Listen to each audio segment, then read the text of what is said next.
Welcome, everyone, to the Islanders Never Say Die podcast. I'm your host, TJ, and with me here, as always, is our NHL analyst and expert, the grumpy old man. They say there's no shame to his game because he's always the same. That's me. Grump, how are you doing this fine Saturday evening? Back to Very Saturday evening again. Nice hat. Thanks, Grumpy. Thanks. I had to wear my Islanders gear, Grumpy, because big supporter, big fans, Grumpy, is what we are. So we had to make sure everybody knows because you didn't come wearing anything Islanders apparel, Grumpy, wearing something from the Yankees, the New York Yankees, from a sweatshirt that looks like it's about 20 years old. Oh, my God. Actually, it's from 1996 World Series. So it's 30 years old. 28 years old. It's almost 30 years old. My God. You couldn't pull out one Islanders item, huh, Grumpy? I think the only reason you're wearing that hat is because you ain't showered today, Stinky. That's it. You got me, Grump. But yes, if you're new to the show and you're new to the channel and the podcast, we welcome you here with open arms. This is an all Islanders podcast that takes place every single Saturday. Usually it's around about 4 to 5 p.m. Eastern Standard Time, but schedules change. But we are here live Saturday evening. Saturday, grumpy old man. There's a lot of Islanders news to talk about. So again, if you like this content that we create and you like, some of the topics that we discuss, you like some of the viewpoints, if it make you laugh, if you think, oh man, maybe they're right on some of these items, make sure to do a few things. Make sure to subscribe on YouTube so you don't miss out on any of our future podcasts, and make sure to like the video. If you like the video, it helps tickle the algorithm and helps get this podcast out to the masses. And also it lets myself and Grumpy know that you like the content that we create. So, it's a little bit of a double plus there. It's a double bonus for that. There's also one more piece of housekeeping I want to cover before we jump into the show. We also do have an all sports podcast called TJ and the Grumpy Old Man. Again, as I mentioned, it's an all sports podcast. It's myself, the Grumpy Old Man, and the magnificent Son X on the comments, handling everything and talking everything sports. So that's world football, that's college football, that's NFL, that's you've got NHL, you've got NBA, you've got MLB, you've got literally anything and everything sports on that show. And it's called TJ and the Grumpy Old Man, and it can be found in the link in the description below or as a featured page here on our YouTube channel, right down there below. Big TJ and a small grumpy old man, the way it needs to be. Yeah. Okay. Well, I guess we'll go ahead and start this off. Big news around the hour, not the hour, but of today. Islanders, they waived Oliver Wahlstrom as well as Pierre Engvall. As most would expect, Pierre Engvall went right back down to Bridgeport. Nobody claimed him, and he cleared waivers. Oliver Wahlstrom was picked up by the Boston Bruins, grumpy old man. Who would have thought it? No one expected. Okay. Oliver Wahlstrom, was he going to pan out for the Islanders? No. Probably not. Why they didn't move him earlier, I have no idea. It was obvious that he was not in Lamarillo's plans for years. Why not move the guy? We've seen him do this with young players over and over again. Just keep them around until they have absolutely no value, and then you cut them. It's just dumb, in my opinion. That's not how you maximize an asset. And Yep. I don't know how much value he would have had. But if you would have moved him a year or 2 years ago, when obviously wasn't part of the plans then, you could have maybe at least got yourself maybe a third-round pick. Well, not even maybe that much, but he was a guy who was a healthy scratch last year. But again, Philip Tomasino, when you look at him, who was traded from Nashville to Pittsburgh, he was a guy who was a healthy scratch this year. He was bouncing around playing down and for the Milwaukee's Admirals or whatever the AHL affiliate is for Nashville.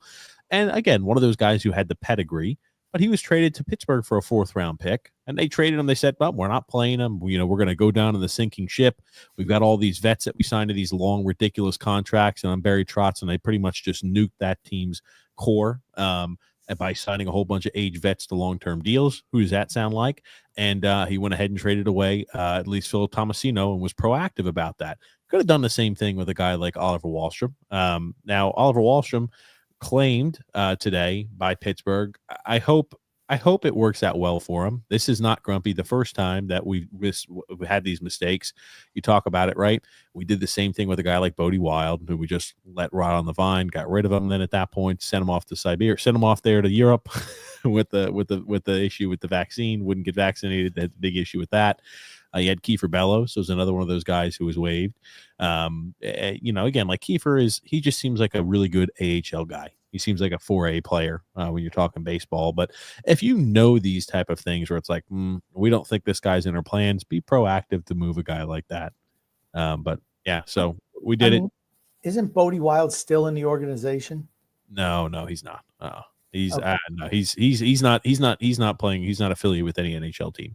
But it's like Ruslan Ishikov. If you had no plans to play him, instead of letting him go back to the K, you don't think a guy could have been like, oh yeah, we like the prospect Ruslan Ishikov. We like what he's done in the K. We like what he's done in the AHL. We'll give him a shot here. Or a guy like remember Josh Hosang when they first moved in. Hey, we haven't seen we don't have any issues with him, but there's some things that we've heard. Everybody gets a clean slate, but there's things he's got to work on down there. So that's why we're not giving him the call up to the NHL. Things like that. If you knew you weren't and you didn't like what you saw in a guy for whatever reason, be proactive to move him. So, I mean, like, again, you lost him for nothing. I still don't think a guy like Oliver Wahlstrom is going to light the world on fire. But I do hope he has a successful career, and I hope he sticks around the NHL for a long time. And just to show what a catastrophically bad signing Pierre Engvall was, which we said at the time. Yeah. Okay. Lamoriello, he's immovable. He's absolutely immovable. There's no way anyone picks him up on waivers. You have 6 years of Pierre Engvall being in the minors, and you're going to have to pay for him. I'll never forget the look on his face when he signed that contract. I'll never forget it. Yeah. How it was just ear to ear. He never expected to get a 7-year deal. Absolutely not. Well, I'll put this up here too, Andrew Gross. Again, because Pierre Engvall cleared waivers. That should be back to Bridgeport for Engvall, he says, then probably an organizational discussion after the season on what to do next. Yeah, I mean, there's obviously no shot for him. There's no place for him. It was a bad signing across the board. You heard it here first. You heard certain members of Islanders Kingdom saying that this is a great signing. He's going to be a second-line left wing. And I said, he's a ham and egger. They never should have signed him back. Or if you're going to sign him, you give him a 2-year deal, $2.5 million per, because you know what? He's a bottom 6 guy. It's all he's ever been.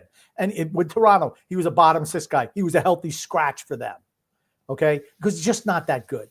And he doesn't fit anyone's style. Unless you're playing the ice capades, he just doesn't fit. Sorry. I just want to touch on one thing real quick. You look at the Islanders situation, and a lot of people bringing up the Rangers, right? Rangers struggling right now. Yeah, right? They are. Elliot Friedman just said that the Rangers are open for business. Wow. You would have to say that the Rangers team has way more talent than the Islanders, right? Is that fair to say? I absolutely would agree. Okay. They realize they're not good enough this year. So is their general manager sitting on with his thumb up his butt saying, well, we believe in this core. They're going to turn it around. He's like, nope, it's not right. We're moving on for a vast majority of this group. They already moved Jacob Trouba.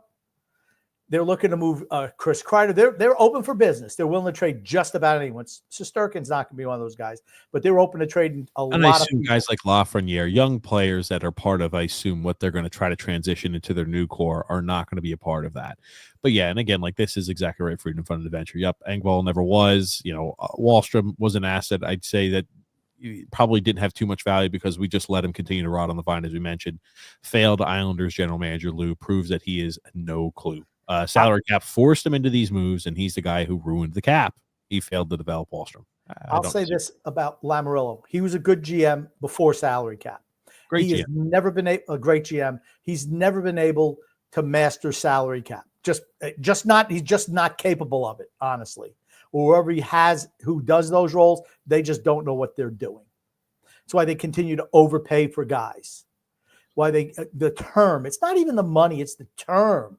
For just ham and eggers get term on this team. I'm sorry. I don't care. And how many times we hear from people, well, you can't move a guy because he's on a no move clause or no trade clause. Well, that's not true. You make it so miserable that he wants to leave. That's what happens. Yeah, and again, like, yeah, that's exactly right. It's the same thing that happened where you're talking about for McDonough when he was still on the Lightning's roster. Hey, buddy, you're going to accept the trade pretty much here, or you're going to be taking a bus over there and traveling and playing in the A. You can call our bluff. Feel free. It's not my life that's impacted. That's yours and your family's. So if you want to really roll the dice with that over maybe relocating and still playing in the NHL, you could feel free to go ahead and take that risk. That's all it takes. And again, you just got to play hardball with them. Well, that's what happened with Trouba, right? Yeah. They had, happens with all these guys for real GMs that are willing to put it on the table. Trouba said, in the offseason, well, he didn't want to trade. He didn't want to move because of, his family situation. I guess his wife was in medical school for another, 6 months or whatever it was. She's out. And they just said, well, you're either going to get waived or you accept this trade to Anaheim. He's like, well, you know what? I took the trade to Anaheim. That's all you got to do. Here's the thing. It wasn't working out there. And here's the thing. The Rangers are better off without Jacob Trouba because you just listen to him in his post-press conference. He couldn't shut up about how he hated the Rangers and, this is the way it is in Rangerland. You know what? He was talking about that in the locker room. Yep. He was. And that's one where it's like sometimes it takes – he may not have been the only one. I'm not saying, oh, they've got locker room problems. He definitely was a locker room problem. But, when you have a captain. Yes. It just makes you think, okay, how many other guys have been infected with that? Because it's when you kind of have that discontent towards a team, it's really easy to build that up. And that doesn't get removed. The only way to remove that is by moving the problem, moving the cancer on the team. You just wonder how many of those other guys there may be an issue with that for. Frank Suffren says, leave it to the Islanders to dump Wahlstrom right when he finally played his way into a legitimate bottom six player. Okay, who was the other guy they could have waived, right? They could have waived Hudson Fasching. They could have waived Matt Martin. Well, yeah, Matt Martin. Okay, I'm like, come on. He's still on the roster. Think about that. He's still on the roster. Yeah. Matt Martin has no value. Hudson Fasching has no value. A lot of the guys on the team have no value. Correct. But Wahlstrom, okay, he was not going to succeed for the Islanders. He wasn't. They just mismanaged the asset. And is he going to take off in Boston? I don't know, but he obviously needed to change the scenery. Yep. That's what you see with a lot of these young guys. And you mentioned Tomasino. Nashville's bad this year, really bad. All of a sudden, he goes over to Pittsburgh, and all of a sudden, wow, look at that. He's an actual player, but he was never given a shot in Nashville. I don't understand it. I think sometimes GMs and coaches just kind of pigeonhole, have a view of somebody, and you look at it. I always say good coaches mold their system to the player. I think a lot of these coaches want to jam those square pegs that the players are into their round holes, and it doesn't work out. Now, I'm not saying that Patrick Waugh made a mistake on Pierre Engvall, but to saying, he needed to stand in front of the net and be more physical and all this stuff. Well, you know what? That's not his game. That's absolutely not his game. Dale said, what would it cost the Islanders to unload Pierre Engvall? 2 second-rounders? I don't. Let him just play in the minors for 6 years. I would say the same thing. Again, cap increases every year. You just have to look at it as like, hey, we made a mistake, and you're going to be riding in Bridgeport. You're never going to get value for a guy like that, I don't think. He doesn't ever want to go in front of the net. He doesn't want to mix it up for his big frame. They talk when you listen to other teams' telecasts, they talk about, man, he's so big, he's so this, but he just doesn't ever want to get to the dirty areas. You just kind of wonder why sometimes. That's just who he is. That's his MO. Other people know that. Other teams know that. He's never going to change. He is what he is. He's a pussycat. That's why. He is what he is. He is what he is. They knew that when they picked him up. Lamoriello knew what type of player he was. He had him in Toronto for years. He's a soft guy. He's got good straight ahead speed. That's it. That is his game. He won't go into corners. He won't stand in front of the net. He skates fast in a straight line. Okay, they got a million of those guys in the league. You know what they call them? Speed skaters. They're just not hockey players. Speed skaters. Sorry. And here's the thing. I'll tell you what, though. Pierre Engvall tried when Raw came out and ripped him and said, we need him to get in front of the net and play. He tried that. He absolutely tried it, to his credit. Everyone knows I'm not a Pierre Engvall fan. I don't think he fits. But Give the man credit for trying that. Okay. It's not his skill set, and he tried to do it, but Waugh just doesn't like him. Yeah. Period. He was never going to play him, and that's why he got waived. And he will not, as long as Patrick Waugh is coach or GM, he will not be playing for the team, barring injuries, of course. Correct. I mean, yeah, no shot at all. Now that's flipping to, I guess, a little bit of a different area, right? Where the reason that we waive guys like Oliver Wahlstrom, the reason that we waive guys like Pierre Engvall is because guess what, ladies and gentlemen? We've got here Anthony Duclair as well as Matt Barzal returning back here to the lineup, and they're going to be playing on Sunday afternoon game. We've got one of those matinee games. They're going to be playing on Sunday afternoon, but yeah, so it's good to see them returning back, right? They're going to be definitely pluses, I would assume, there for the Islanders going forward. They're going to have to, shake the rust off a little bit after not playing for 20 some odd games. But they're both going to be back in the lineup. And Adam Pelech in practice is practicing as well with the team. So he's taking, I assume he'll be back soon. If not, maybe Sunday. He's going to be back soon, though, Grumpy. And I assume Isaiah George will return back down to Bridgeport. I was talking to the lead Lamanite who thinks that you heard this, TJ, right out of his mouth.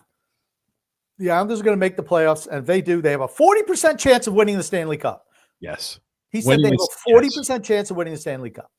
Yeah. So again, it's just it's cuckoo land, and again, like these fans that are unbelievably optimistic, which is what I would classify Lamanites and Philistines as. And again, these are, if it's your first time watching the show, sorry, I guess maybe we should explain. There's a section of the fan base that is unbelievably pro Lou Lamoriello. It doesn't matter what he does. The Pierre Engvall signing, even though he's going to be spending 6 years in Bridgeport, that was a fantastic signing. And trading for him and giving up a third-round pick and signing him that 7-year extension was actually very good for the organization. Even if he'll be in Bridgeport, they cannot throw any sort of criticism towards Lou Lamoriello, because that would just be against the creed of a Philistine and a Lamanite. So that's kind of what they are. They're just whoever's in charge, whatever the organization does, it is always correct. And I have to try to find a way that I can try to say it's correct because. So they're very creative in that regard. But they did say, Grumpy, yes, if the Islanders will make the playoffs, and the Islanders have a 40% chance of winning the Stanley Cup when they make it in, because no team has walked away. No team looks fantastic out there on the ice. You couldn't say, like last year, Florida was head over heels better than every team. There's no team that separated themselves from the pack, and the Islanders are a veteran team, and they're going to win. They've got a 40% chance of winning the Stanley Cup. I couldn't believe it either, but I watched the Chicago game, and here's the thing. Here's a caveat. Chicago is the worst team in the league. Yes, the worst team. Statistically, the worst team in the league. Statistically, the worst team in the league. Worst team in the league. Islanders up 5-1. 5-1 in that game. I turned it off. I'm like, this game is over. 5-2. 5-3. I'm like, oh, geez, let me see how much time. 5-4. And I looked at it and said 9 seconds left. And I said to myself, and this just tells, what does it say to you? I looked at it with 9 seconds to go, and what did I say? Can they give up another one in 9 seconds? Think about that. It's because the Islanders blow so many third period leads to think that with 9 seconds left, that game is still in doubt. Wow. I talked to Phil's Facts, leader of the Lamanites, and he agreed. I said, if that game goes 5 more minutes, they lose. He agreed with that. This is against the worst team in the league. And to say that, oh, well, we got Barzal back and Duclair back and Pelech back, now we're going to take off. I'm like, you realize we're a 500 team with those guys in the lineup, and we're a 500 team with them out of the lineup. We are what we are, just a middling team. It doesn't matter. Right now, we're on the outside of the playoffs looking. I believe we're in 10th place. I mean, not that it matters. But it's like, I talk with Phil. He's like, oh, well, Boston's falling apart. The Rangers are falling apart. They have no shot of winning the Cup. I said, and they're ahead of us. What does it say about the Islanders? They have no shot of winning anything either. At least they're smart enough to realize it, and we're not. I will mention this. I think we could still make the playoffs. I've mentioned that the whole time. I still think that our team has probably a chance to make the postseason. I'm not saying they've got no chance at all. I think they can. I know right now they're on the outside looking in. I just think it depends on what they do at the trade deadline. And we've talked about this, and maybe we'll jump into it again at the end. But I did find this interesting. Cam Fowler is headed over to the Blues, grumpy old man. I don't get it. I'll tell you this much. I don't get the Blues buying at this point, but you're starting to see some teams making some moves. It makes you think, right? You mentioned earlier about the Rangers, and it also, I think it speaks to the Islanders too. You need to be proactive with what you're going to do. I think at least, right? I mean, the trade deadline is now 2 months away, just about 2 months, like mid-February, always every year. So we're about 2 months away from the trade deadline. Why can't you believe that what the Blues did? They have 30 points in 30 games. They're in 12th place in the Western Conference. They got a shot to win the Stanley Cup. Makes no sense. Yeah, it absolutely makes no sense. You got the Utah Hockey Club. The Utah Hockey Club, the formerly Arizona Coyotes, are ahead of the St. Louis Blues. Think about that. Yeah. I'm sorry, I just don't get it. They've got no chance in hell. They're like, yeah, they're right, 12th in the Western Conference, and here they are buying. Don't understand that. Just dumb. So maybe they have a shot. Maybe we should get Phil on here and say, does St. Louis have a chance to win a cup? Yeah. Because they're in the same exact spot the Islanders are. The same exact spot. Yikes. As the Islanders. Yikes. So yeah, I did not know though that they're going to be listening the Rangers on other options and everything out there. So I mean, heck, that makes an okay situation for the Islanders where hey, by default the Rangers could throw up the white flag again, start maybe a mini retool on the fly, and change a little bit of the culture that they have there. And the Islanders are still going to be revving the wheels, revving the tires, squeaking in at the number 7 or 8 spot at the wild card, and maybe then we could just get beat by Carolina in the first round of the playoffs again. So, that's just how it is. That's just how it looks. Yeah. Again, I don't think anybody, Matthew brings this up too. Everybody's rooting for Wahlstrom to have the best luck. Nobody is rooting, against him on this side. I hope he does great. I hope it does. I hope he's a fantastic player for them. I hope he lights the scoreboards up, and he gets a legitimate chance at the top 6 role, and he lights the scoreboard up. That's what I want for him. Simple as that. Yeah, I don't know. It's one of those things where you kind of left questioning a little bit about, okay, why did we waive him? Why did we not get rid of a guy like Matty Martz and Hudson Fasching? We knew that was a situation that Wahlstrom, if he was waived, was going to be claimed potentially. And there it is. Nobody who would have claimed Matt Martin? Matt Martin was a free agent. Nobody signed him this offseason. The only reason anybody signed him was because the Islanders said, Lou Lamoriello said, let's go bring back the gang. Let's reunite the fourth line once again. Who would have picked up or claimed Hudson Fasching, do you think? No one. That's what I don't get. I just don't get it. It's not like it was like, oh, man, it was a cap thing because Wahlstrom made such a huge cap hit. No, nothing at all like that. Like you could have waived any of those 3 guys and still been cap compliant. And we chose the guy who is the youngest, who has the pedigree, who maybe with some extended time could do something. But honestly, I'm happy he got waived and he's got a new chance in situation. Maybe he's going to flunk out there too, but good for him. With nothing. He's never going to succeed here. I do agree with that. Yeah, we need to clean up more crap. That game, though, you're exactly right, against the bad Blackhawks, awful Blackhawks. As soon as their goalie let in that goal, I don't remember his name, that first goal, holy shit, it was awful. It was just like, well, when it rains, it pours. You're like, oh, that's when he should have had, and they just collapsed. They just killed off a penalty. Yeah. And Cholowski. Might I add a very, really quickly, I'll let you get back to it, a very, very questionable penalty where Sorokin was out of the crease and initiated contact with somebody else, and they called it goaltender interference. Don't ask me how. Again, it's just like goalies these days. If you touch anybody, it's automatically goalie interference. It doesn't even matter if you're inside the crease. Go ahead, though, Grum. Next point. Go to the next point. Okay. Gotcha. So we did almost find a way to lose that game. Yikes. Rough. Bad. We blew a third period lead. Did you happen to hear Patrick Waugh when he spoke on that, Grumpy? He did speak on it at the end of the game. This is what I mean by I think he's a good motivator. I just don't think he's a good X's and O's guy. I don't think he's a good coach, but I think he's a fantastic motivator. I'll let you listen to it. Some of the guys were a little disappointed at the end, but do you look at it more as you get the points, you move on, and that's good enough? Part of it. It's a win is a win, and we played to win games. But I guess times has changed. Because in my days, If my team would have done that to me, I will break a stick in that room. I'll be very upset to see my team playing like this in front of me. Ilya is a gentleman. He's a first-class person. So, but that was unacceptable.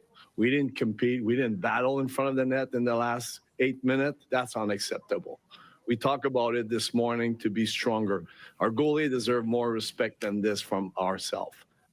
I think he's 100% right. When I hear stuff like that, I'm like, I like the guy, Patrick Waugh. I do. He's a no nonsense, no BS type of guy. I just don't think he's a great coach. I think he's a really good motivator. I think that he speaks his mind. But yeah, I thought you'd find that interesting, Grumpy. Yeah. What does it say about the team, though? This is the same team you've seen for how many years? Yes. Blowing third period leads. How many coaches do you have? Is it every coach is the fault? No, it's the players. It was Lane Lambert's fault. It still is his fault, I guess. It's the players. It's the players. At some point in time, you have to say enough is enough. The Athletic put out an article today, guys that every team should try to acquire. And Brock Nelson was on the list of quite a few teams of somebody to acquire. And supposedly just like for a first-round pick. I don't know if he can get you more. All I know is okay. Brock Nelson's not playing that well. That's why I would have dealt him and Palmieri in October. They were really hot in October. That's when you move guys like that because you don't let them settle back down to their norm, which is shit. Because that's the type of players they are at this stage, right? They're just guys, 33-year-olds on the last year of a contract. You see a guy get hot, that's when you move him. They're not going to be part of the solution going forward. You move them at their highest value. Asshole Lamoriello is going to hold those guys till the deadline, and even if he decides to move them, he's going to hold them till the deadline. It's like, why? If I see somebody who's hot, I'm moving them now.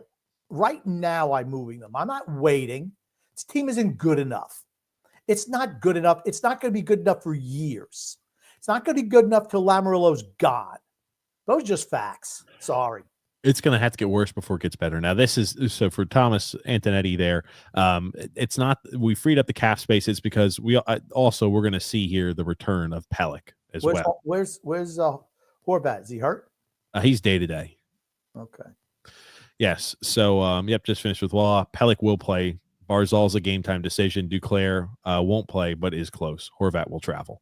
So again, we're starting to see that the band, the guys are coming back. They're going to be healthy here. They're on the mend per se. So we'll start to see them playing, and then our team's fully healthy at that point, right? We get back Barzal, and it's all within like a same time frame. Don't you find that a little odd? Where we're going to get everybody back all like the same day, maybe Barzal, Duclair, and Pelech. No. You don't find that odd? No. Really? No, guys come back when they're ready.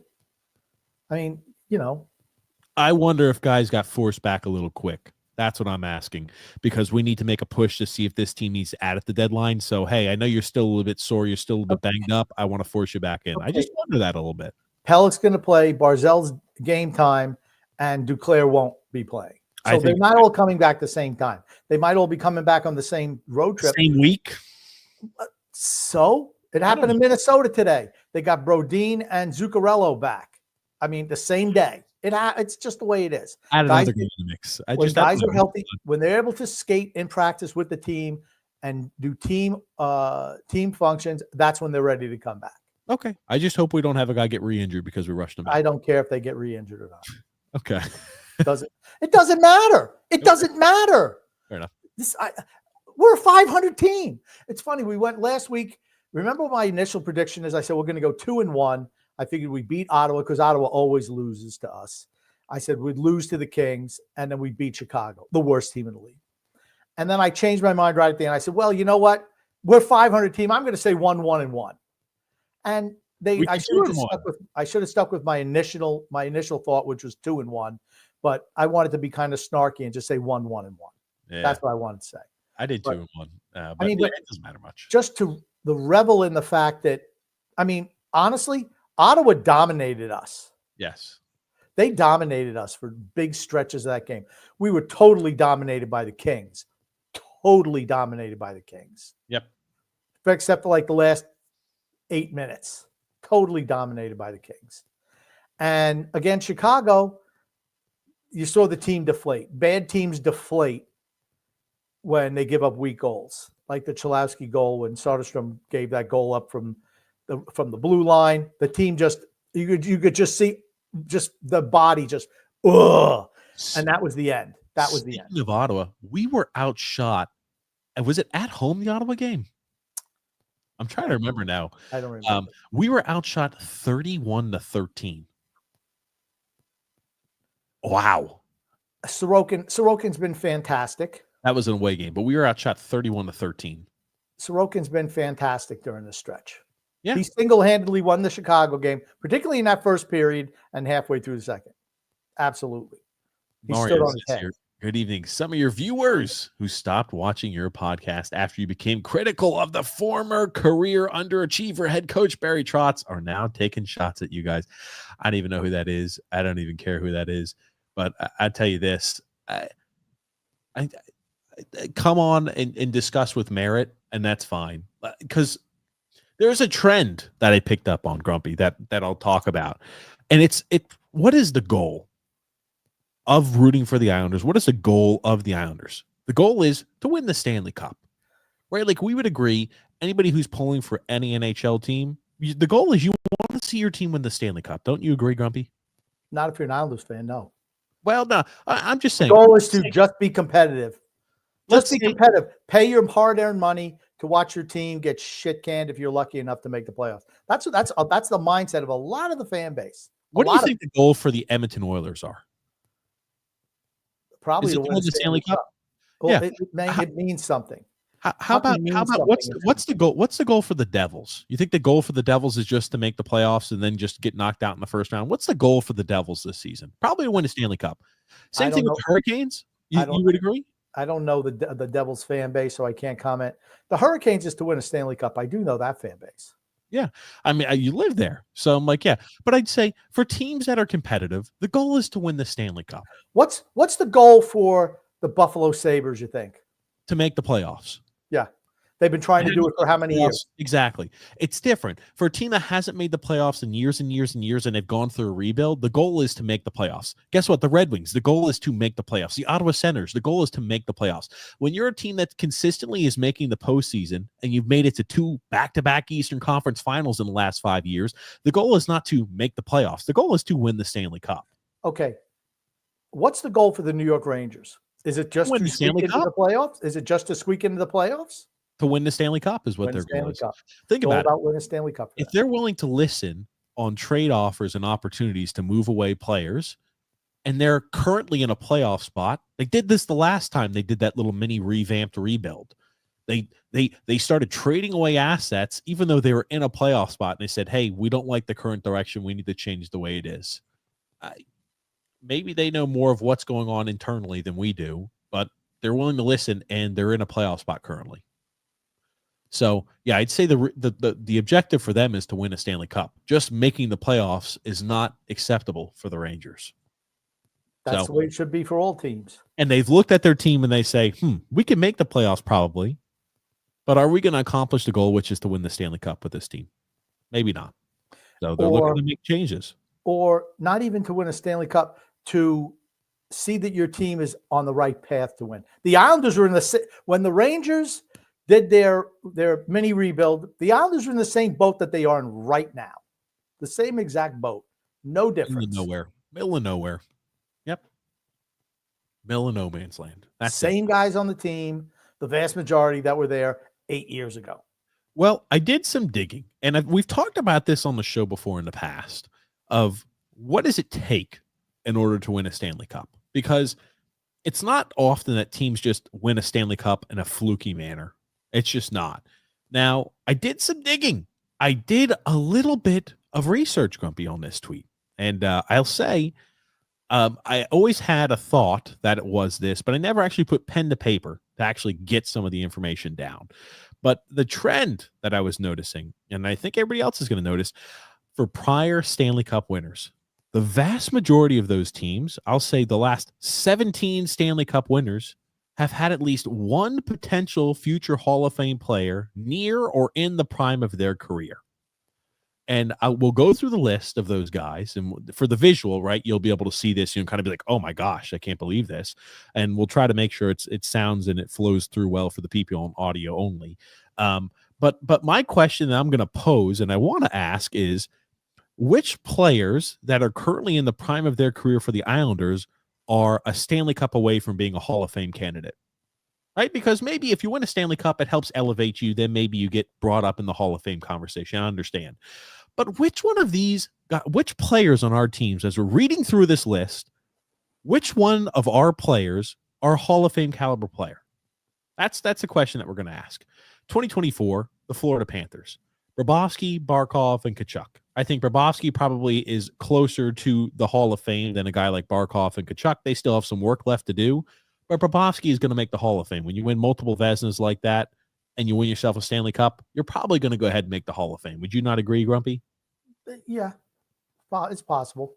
Now, I've got Alex Pietrangelo in Vegas when they won in 2023. The guy's won 2 Stanley Cups with 2 different teams, and he's got 620 career points as a defenseman. This is a guy who's top 30 or top 40 in all-time in defenseman for points. He's going to be brought up in the conversation for Hall of Fame. Now, some people are pointing out that I should include Jack Eichel from the Vegas Golden Knights. I think he's got so much work left to do. He needs like another 500 or 600 career points to even be in the conversation or to make the Hall of Fame. Pretty much need 1,000 points if you're a forward. So I'm not ready to put Jack Eichel on that list. 2022 for the Colorado Avalanche. Cale Makar is very young. We would agree, Grumpy, very young, but his numbers have been outstanding so far.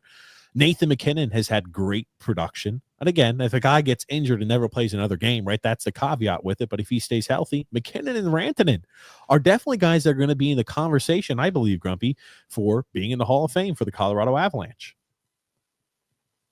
Yeah, that's fair. That's fair. I agree. That's fair.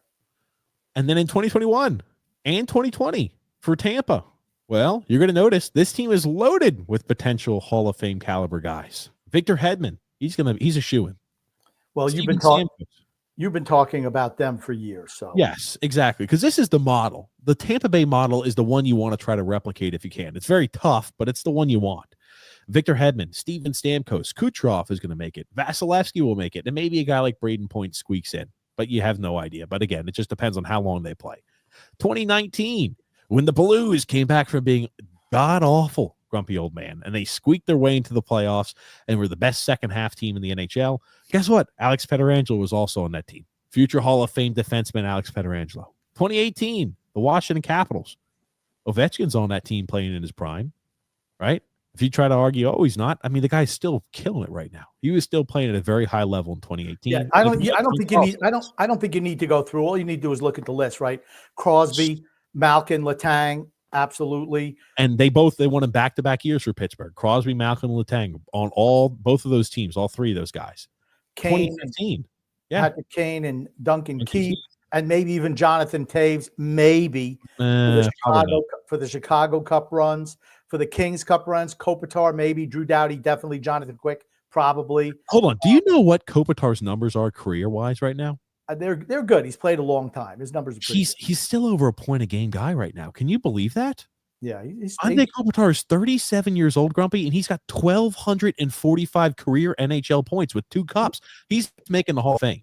Okay, but he's never been a guy where you say, man, he's the top guy. I think the cups is what helps him. Yeah, that's what I'm saying. I don't think it's ever been, Andrei Kopitar is, top 5 player in the league. I don't. He's won 2 Selkies and 2 Lady Bings and a Messier trophy. Okay. Defensive forward and Lady Bing. Okay.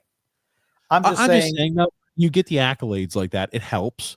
And that's what I said. When you win a cup, it does help bring up your drafts or your stock to potentially make the Hall of Fame. So that's what I'm asking. Which guys on our team is a Stanley Cup away from making the Hall of Fame? There are none. That's correct. You'll continue to notice this. And again, it may seem pedantic that we're going through this, but you go back to 2011, the Boston Bruins. Chara is going to make the Hall of Fame. And same thing with Patrice Bergeron. 2010, Chicago again.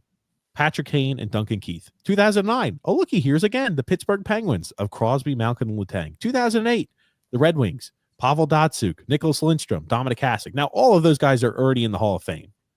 And then 2007, right? These guys are all already in the Hall of Fame. Teemu Selanne. Is Niedermayer in the Hall of Fame? Yes, he is. Okay. Yes, then he they're- is. And Chris Pronger. So all of those guys are already in the Hall of Fame. Yeah. So What that does it is tell you? 17, What does it tell you? 17 fucking years we've gone through in Okay, every okay. single one of these teams, bro. Okay. What does it tell you? Your GM's not doing his job because there's no high-end talent on this team. It's the same thing I've said forever and ever and ever. I'm not High-end blaming him. talent is what when players win games, coaches lose them. GM's job is to get high-end talent. The Islanders were picking in the top 5 year after year after year, and they've never had anybody who's a top-level talent ever. You have to blame the front office. I'm not going to blame Lou Lamoriello for. I absolutely blame Lou Lamoriello. No. I'll tell you where I blame Lou Lamoriello. I don't blame him for the poor drafting from Garth Snow. I'm not blaming him for that. What I am blaming Lou Lamoriello on is continuing to this team that obviously does not have the high-end talent to win a Stanley Cup, but they continue doubling down on it. That's where I blame Lou Lamoriello. And if you do the same thing again this year, when the team obviously has no chance, no shot in hell, and you got guys like Brock Nelson, and you've got guys like Kyle Palmieri on expiring deals, and the same thing with Siplikov, who will be an RFA, and you just say, hey, we're just going to stand pat and double down, or stand pat or double down, that is absolutely egregious in my book. But I don't know, Grumpy. 17, think about that. The last 17 Cup winners. Okay. Is that? I don't care. Honestly, I Why don't you care not about caring that. about that? I Why don't do you care. not care? Why do you not care about that? Until you get a new GM and a new path, I don't care about the past. I don't even care about the present. I care about the future. This team has no present and right now has no future. I think for the people that are on the fence, that absolutely. Who's on the fence? We haven't won a Stanley Cup in 40 years. I think there are What fence people. do you want? They didn't even make fences back then. There were no fences back then. It was open borders. I think this, Grumpy. I think from a standpoint, there are some fans out there legitimately who still want this team and they still want to double down on this team. When you see that, I don't know like how you can those are the fans. Those are the fans who think this team's been so bad forever that just making the playoffs, man, that's a successful year. Those fans are losers. They're losers. Yeah. Those are people who still buy the merchandise regardless. Sorry, the team's not good enough. I want to root for a team that at least pretends to try to win. I don't want to sign guys like Pierre Engvall and Scott Mayfield when in their 30s to 7-year contracts. I don't want to sign a guy like a fourth liner like Casey Cizikas for a 6-year extension. I don't want to sign guys like Anders Lee to 7-year extensions. I don't want to sign guys in their 30s to 7 and 8-year extensions. I don't want that. We don't have anyone of that talent level. Yeah.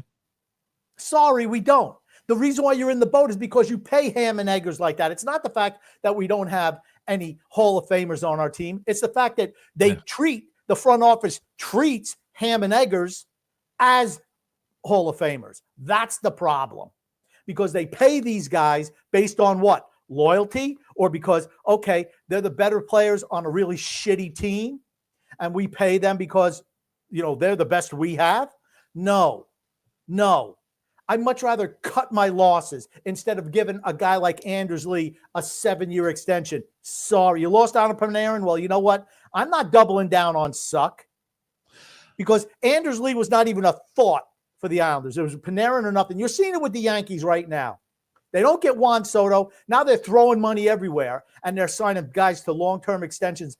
Max Fried, right? I like Max Fried. Always hurt every single year. In his 30s, 8-year contract. That's going to age poorly. I mean, those are it's called bad reaction signings. We did the same thing when Garth Snow was there. We lost Doc Poso and Nielsen. What do? Panic signing in Andrew Ladd. Panic sign. That's what it is. We got money. Oh my God, we're losing all these guys. Let's panic. Let's just throw money at a guy who's finished. That's what this team does. We've done it for years and years and years. Until that mindset of the front office changes, you're never going to see change. Period. Let guys go. Okay. Hey, Pierre Engvall, you want to come back? 2-year deal, 2.5 per. If you can do better out there, go ahead. Scott Mayfield, we'll give you a 3-year deal. We'll give you a 3-year deal for 4.5 per. You don't like it? See you later. Let someone else make the mistake for long-term deals. I do like this from Thomas Sandetti, though. Pierre Engvall is the New York Islanders what Bobby Bonilla was to the New York Mets. That's not – Bobby Bonilla was a way better player than Pierre Engvall. Way better. Way better. Way better. Way better. Yeah, Vinny Smith said, "Yep, still could have cut Matty Mart and still could have had Wahlstrom." Yep, absolutely. But it doesn't matter. It My doesn't point is, matter. as much as people think, and these fans still think things are changing, they're not. They're still the same. They had the ability to get rid of Matt Martin, the guy who was just picked up as a UFA, just picked up one day. PTO, that's right. Hey, why is he here trying? Oh, we don't have plans on him playing on the roster, but we want to be able to help him out and give him some time. No, they obviously were planning on having him in the team. And guess what? The first time injury presented itself, he's now on the roster, and he's still part of the roster. Gotta love it. Have to love it, grumpy old man. I don't know. Here you go. Mark Broadway. What can you even do with Engvall when a buyer is not worth it? Better can hope for is an amnesty buyout with a new CBA. Just let him play in the minors. Yep. Dude. Let him play in the minors. Do you want to be traded? Yes or no? Here's the thing. We're not picking up any of your contract. If someone wants you, they're going to have to. We're not giving up assets for you. We'll let you ride the freaking bus for 5 more years. That's it. I'm sorry. It's a business. It's a business.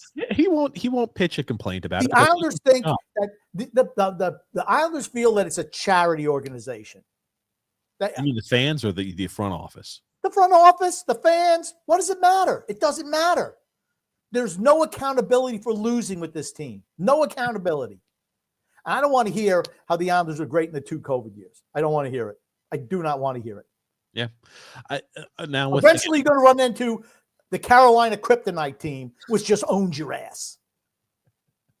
The Islanders, I mean, I realized they beat them the other night, which was more of an Islander thing. Brindamore even came out and says, yeah, we just gave it to them. We played right into their hands. Yep. Let me tell you something. Come playoff time, that doesn't happen. What's the Islanders' record against Carolina in playoffs? In the last number of years, like 3-16? I don't know. I don't know. Got swept the first time. 3-16. 3-16. No, we said 3-12. 3-12. 3-12. Yeah, 3-12. We got swept the first time we play them. Then we won 2 games, and then we won 1, or 1 and then 2. So 3-12. And never beaten Carolina. Yeah. Never beating Carolina. Never beating Carolina when it matters. Why do we beat Carolina? Oh yeah, that's right. They just got their goalie back. They were on a 3rd string goalie. What would the Islanders look like if we were playing a 3rd string? What would the Islanders look like if we were playing our 3rd string goalie? Hogberg? I don't know. Now again, Varlamov is still not skating, and the question I posed online. He's a backup. Again. Let's give the 40-year-old backup a 4-year extension. A 35-year-old backup. That's not why I'm asking it, Grumpy. If you doesn't let me matter ask the because question, it's the same. Why? Okay. Why even care about Varlamov's always hurt. He was hurt before the contract. He's hurt after the contract. He always hurt. Every year he's hurt. Why? Because he's a 36-year-old backup goaltender. If anyone's putting any eggs in the Varlamov basket, guess what, buddy? You're making a drastic mistake. He's a backup. He's a freaking backup. Backup. What does he do? He doesn't play. He's a backup. He sits in the corner with a baseball cap on like DJ. You could be Semyon Varlamov. What's the difference? He's not playing either, and neither are you. No difference. But make sure we give him that $3.75 million contract instead of moving him at the deadline. You don't want to move? We're going to waive your ass. And then you get picked up by San Jose. How about them apples? You know what? We got to play hardball with these guys. Well, they're not good enough. Well, okay. Varlamov could have been traded for assets. Okay. We got to bring this somewhat back on the rails. He had the modified no trade.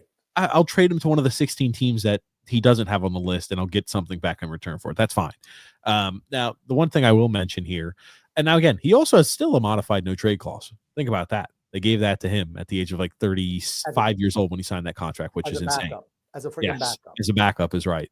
Now, backup goaltenders getting no trade clauses. Astonishing. Modified no trade clause, but still no trade. What about Engvall? Is he even no trade clause? I'm sure he does. I think it's like 4 years modified no trade clause. Again, that's just the MO. Give 7-year contracts, give a whole bunch of modified no trade clauses. But maybe we're speaking out of our ass. The moronic fans at the time. Oh, well, look. Yeah, we extended that long, but it kept the number down. Do you think Pierre Engvall was ever worth $3 million a year? Ever? Ever? I saw that smile on his face when he signed it. He had, oh my God. I was hoping $2.5 million a year. I got 3 for 7. He's got a modified no trade clause the entire contract.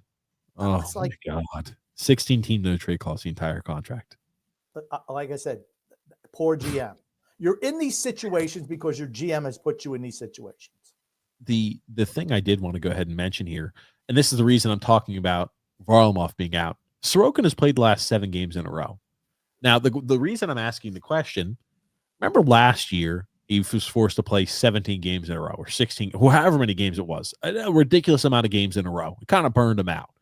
My question is, do you think the Islanders and Patrick Waugh plays a guy like Hogberg to give Sorokin some rest? Or you think he's just going to continue to run Sorokin out there because we need to win games because of our current situation we're in?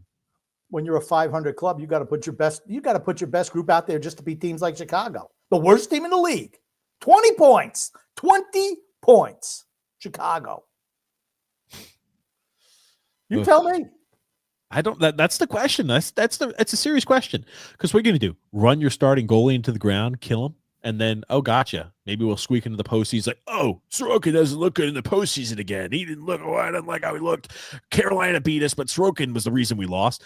Well, you're going to play him 17 games in a row, or however many games you play him in a row. I just don't like it. So I hope they start Hogberg tomorrow against the Chicago Blackhawks. Why not throw the backup in against the worst team in the NHL? Well, because Chicago's on really quickly. They're on their 3rd game in 4 days. Right, and a back-to-back tonight. Yes, but the backup should be in for us. The Islanders are going to play Sorokin because he's had 4 days rest or 3 days rest. That's why. He's had 3 days rest. Why would you not play Sorokin tomorrow? Because he's going to be playing against the Hurricanes on Tuesday, and then I guess he'll have Wednesday and Thursday and Friday off, and then we play the Maple Leafs on Saturday. I don't know. He's going to be playing every one of those games. Here's my prediction. Next week, 1-2. 1-2. Because they're going. I guarantee they're going to get ass blasted by Carolina down in Raleigh. That's a guarantee. After Carolina loses, they went in the locker room. Bernard said, "I cannot believe you got beat by that shit team." Who was Barry Trotz? That useless Barry Trotz coaching that team again? That failure in Nashville? Was he the guy coaching that team? That's for anyone who thinks that Barry Trotz was the be-all, end-all. I know who who he's talking about. Anyway, again, hideous general manager. I mean, he single-handedly. What's the difference? What's the difference? I thought he was ruined that franchise. Talk about ruining a franchise. Barry Trotz has killed Nashville. We should have brought him as our GM because he would have absolutely nuked. Where all we could do was just at that point just blow it up because there was no way out of it. That's what we should have done. We should have brought Barry Trotz in. He could have just, hey, we're going to compete again. Sign a whole bunch of shitty guys to long-term deals that are old and ancient, and just then you got to blow it up. So maybe he's a good GM if you need to get yourself to a spot where the fans need to accept a rebuild. We already got one of those guys. But it's still the fans aren't accepting it. That's the thing. Because the fans have that all they've known is failure. Like a battered woman syndrome or something. You think it's like a battered wife? Stockholm syndrome. Stockholm syndrome, whatever it is. It's like people like for abuse victims, they always go back to the abuser, where it's just like the Islanders. I feel like we've been abused as fans for so long where we accept that mediocre is good. And I'm like, it shouldn't be. We should want to have the great loving relationship where you come home the flowers and you've got, you make dinner and it's like a 50-50 where it's like the team excites you a whole bunch. We just don't have that. I don't have it with the Islanders. So I don't know. Let's go ahead and do this. Let's go ahead and jump into our ad read, Grumpy Old Man, and then we're going to go ahead and we're going to continue here through some comments. Today's podcast is brought to you by DraftKings. The 2024-2025 NHL season still has that new car smell. I know we're 31 games into the season. It still has that new car smell, though. And the action is heating up at DraftKings Sportsbook, an official sports betting partner of the NHL. It's super easy for first-timers to get started at DraftKings Sportsbook. Try betting on something simple like picking a team to win. And if you're new to DraftKings, listen up. New customers can bet just $5 to get $150 in bonus bets if your team wins. Download the DraftKings Sportsbook app now and use the promo code THPN. Again, that's promo code THPN for new customers. Get $150 in bonus bets if your bet wins when you bet just $5. Only at DraftKings. The crown is yours. If you have a gambling problem, call 1-800-GAMBLER. In New York, call 877-8-HOPE-NY or text HOPE-NY. In Connecticut, help is available. If you have a gambling problem, call 888 888-789-7777 or visit ccpg.org. Please play responsibly on behalf of the Blue Hill Casino and Resort. And you must be 21 years or older, and age varies by jurisdiction. Void in Ontario. Bets must win to receive the reward. And again, bonus bets expire 168 hours after issuance. For additional terms and responsible gaming resources, see dkng.com/ice. And Grumpy, our other sponsor here for the podcast today, is Game Time. You've heard us talk a little bit about Game Time before in the past. If you are an enthusiast of sports, again, not just hockey, a lot of different sports, Game Time is the best app to go ahead and use when you're looking to go ahead and purchase tickets. The NFL season is kind of winding down. The NHL, it's the holiday time period, guys. So if you are going and thinking to yourself, man, I've got a loved one who loves the Islanders, who loves a team, it's a good chance to take a look at their Game Time to purchase those tickets through. And again, we've talked about the cool features that they have on Game Time before.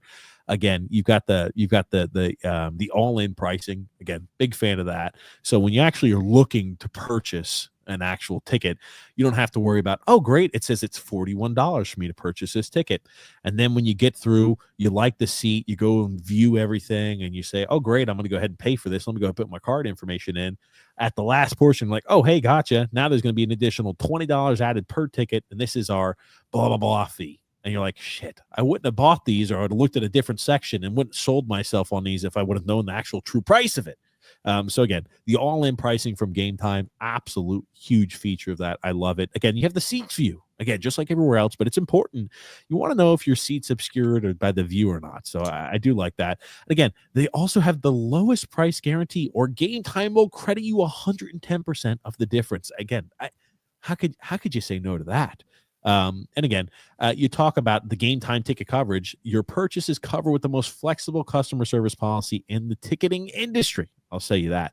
And again, it's not just for, Islander games or just for sporting events. It's also for media. If you like entertainment, things like that, grumpy old man, you go to concerts. I know you're a big concert guy, big music guy. Not anymore. I'm not a concert guy anymore. When's the last time you've been to the concert? A long time. Is it because you're not using Game Time? What is this? I haven't gone to concerts. I mean, what kind of music should I listen to, you think, at this stage? Oh, I don't know, Grumpy. I don't even know who's still touring that you would listen to. That's a good point. Well, probably the only people who are touring are older bands. Yeah. But not too many coming to Charlotte. Yeah. Oof. Well, you could travel, Grumpy. I mean, who'd want to go see somebody like Taylor Swift? She's useless. She sucks. The lovely Paige likes Taylor Swift. That's because she doesn't know any better. Yeah. Yeah. Taylor Swift is the best of a really bad lot. But anyway, back to the ad read here. But you could take the guesswork out of buying tickets with Game Time Picks. Download the Game Time app, create an account, and use the promo code THPN for $20 off your first purchase. Again, terms apply. But once again, create the account and redeem the code THPN for $20 off. Download Game Time today. Grumpy, what time is it? It's game time. It's game time. That's right, Grumpy. It's game time. Now, I think this is right. Huck Meta says here, the Rangers have more talent but less heart. But the heart for the New York Islanders is suspect. So the bar is low in New York for these days. Yeah, think about it. Think about the amount of pride you have if you give up 4 or 3 unanswered goals in the last few minutes of the third period and just kind of take your foot off the gas. No heart. No heart in your profession, no heart in your craft where that doesn't bother you. Every single person at the end of that 5-4 win in Chicago should have said, what we just did out there the last 10 minutes was disgraceful. I'm sorry for the fans that had to endure that. That was disgraceful what we did. Inexcusable. Yep. Inexcusable. That's right. It's a sin, as Lane Lambert said. That is a sin. Yeah, but hey, George Pace, Grump. The entire team is part of the country club. Yeah, no doubt about it. Yep. I don't think there's no one, as far as there's no one on this team, on the New York Islanders roster, that's untradeable. No one on the roster. There is no one that if I got a good enough offer, a deal offered to me, I'd move anyone on this roster. Anyone. I agree. Yeah, there's not a single person where I'm like, okay, we can't afford to move them. If it helps launch us into a rebuild, I'm 100% down for moving anybody as long as we're getting more back in return than what the player's value is. The biggest mistake the Islanders could make is not moving Palmieri and Nelson. Amen. Yep. And even Anders Lee or JG Pajot or anyone. That's what I was Because now you're going to see, as good as Anders Lee has been playing, guess what? His production's getting ready to drop off the planet because he's going to be going back to the third line. That's what's going to wind up happening. As soon as Horvat's healthy and Duclair's back, he's on the third line. So his production is going to plummet. I think he's played well for the Islanders this year. very well. Absolutely. Yep. You know what? His value is never going to get higher than it is right now. For the rest of his career is right now.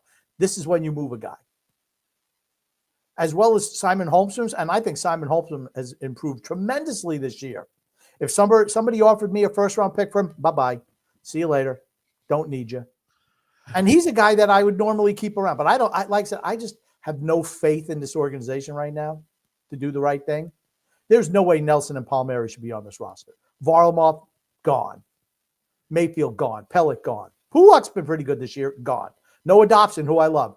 Right deal, see you later. Yep. Matt Barzal, see you later. Anthony Duclair, let's make it 10 teams in 11 years. What does it matter?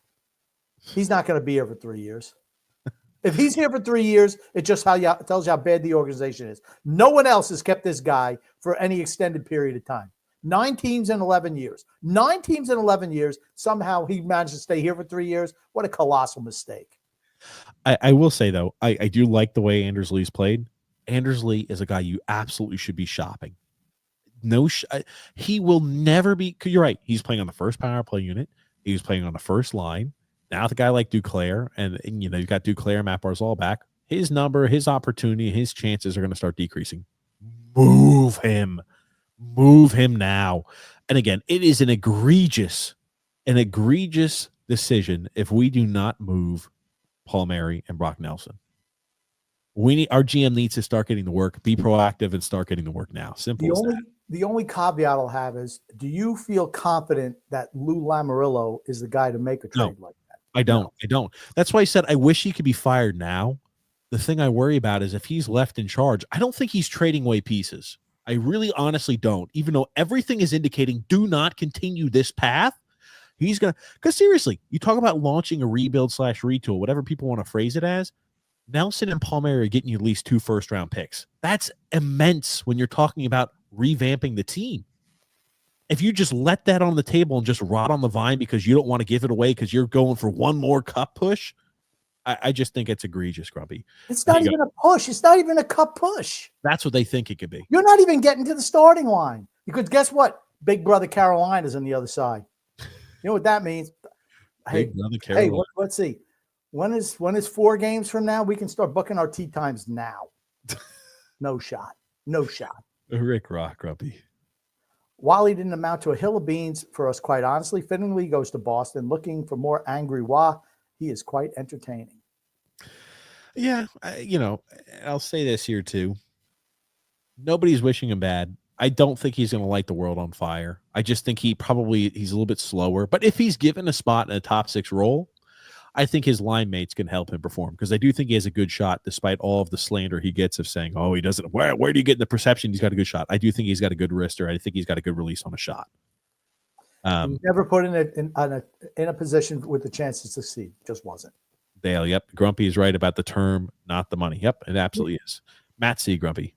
As messy as the Rangers are right now, they are at least willing to admit something is wrong and make improvements. They at least have a direction and are always moving vets. Wish we had a GM like that. Absolutely. And I don't think Chris Drury's a great GM, but just shows you how bad our GM is.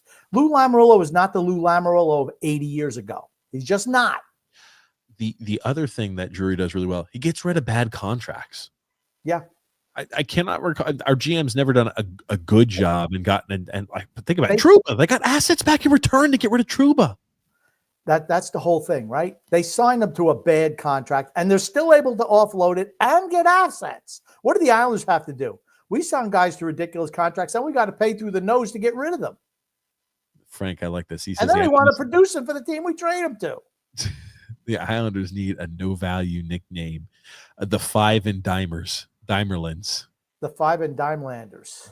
Dimelanders. There it is. Sorry. Freedom from Adventure, Grumpy. It is way past the time to start the rebuild. Retool. Did X show up for work? He shows up as often as Engvall or Bailey. He did not show up for work. Simple. Even Varlamov should have only gotten 2 years. Yeah, I would have been fine. 2 years, $2 million, but 4 years. They should have traded him at the deadline and signed him back to a 1-year extension. He wasn't going anywhere. Agreed. Backups are a dime a dozen. They're a dime a dozen. Yep. And now again, 36-year-old goalie. Well, you're seeing what happens for 36-year-old goalies. They get injured quite often.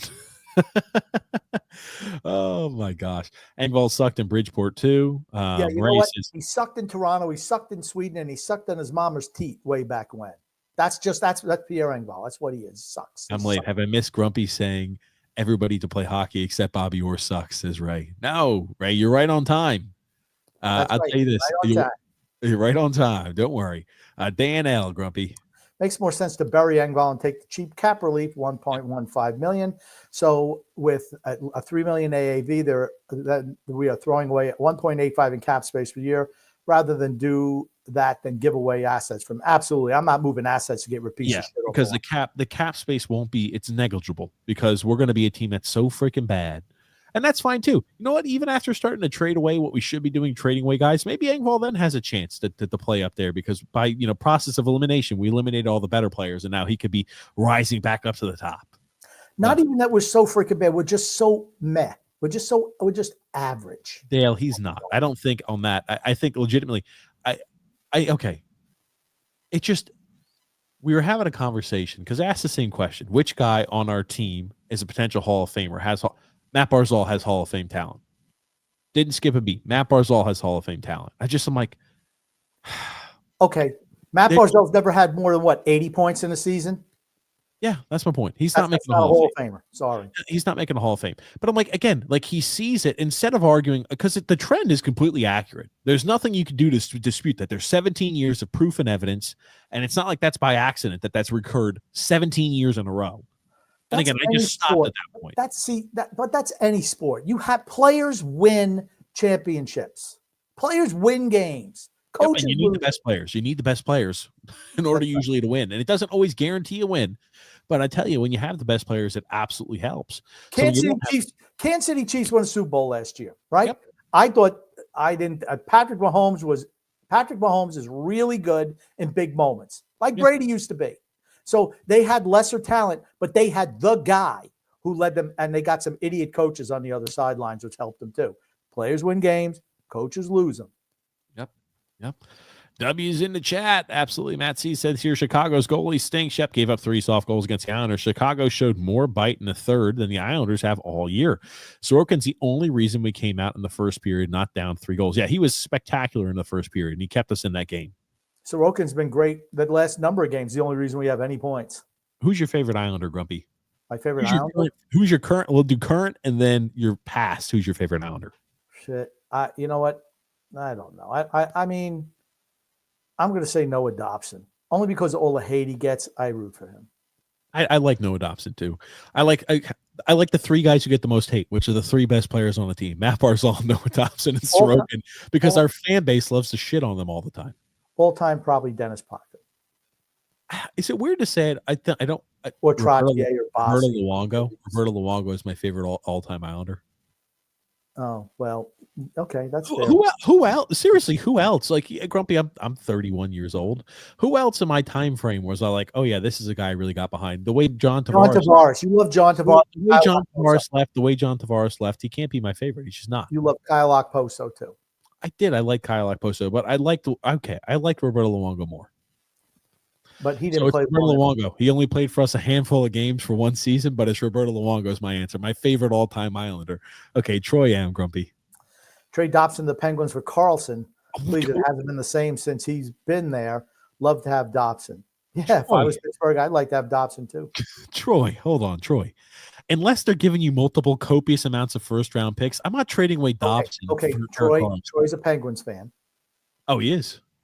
He said he'd love to have Dobson. So Oh, tells me that he's probably my Penguins. bad, my bad. Okay, gotcha. I couldn't even get past that first sentence. I'm like, there's got to be something going on. Okay, Polly Mazda says it's comical yet awful how the Islanders' first round picks just walk/get dumped for nothing. All of these past couple of years. See ya, Wahlstrom.